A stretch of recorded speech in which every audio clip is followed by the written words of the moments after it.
Hi, in this video we are going to see the data structure called tuple that allow us to store different elements in a data structure more complex than simple values.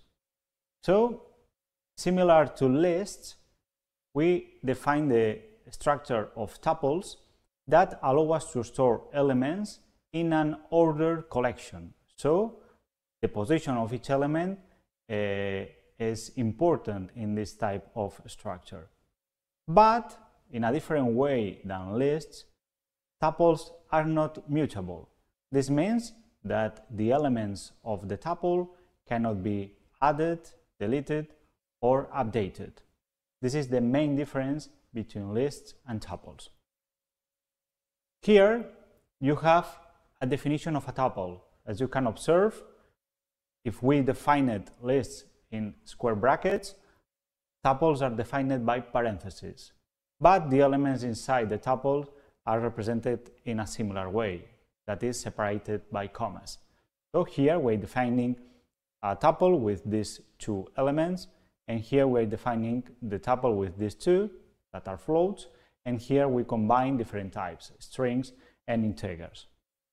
The point here is that, as I said, you cannot add, delete, or update these elements. So this structure is especially useful when we have elements in a collection whose order is important, and also the elements that are not expected to be changed.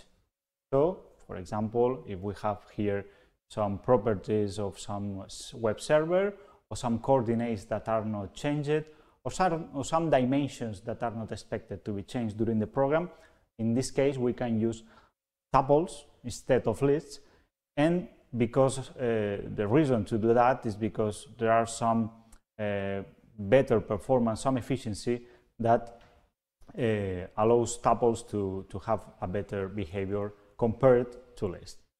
But I encourage you to visit this link in order to see all the functions and methods that can be used with tuples. So this structure you have to take into account that is quite similar to lists. Tuples are defined by using parentheses instead of square brackets, and the most important thing is that tuples are not mutable. Thanks for watching.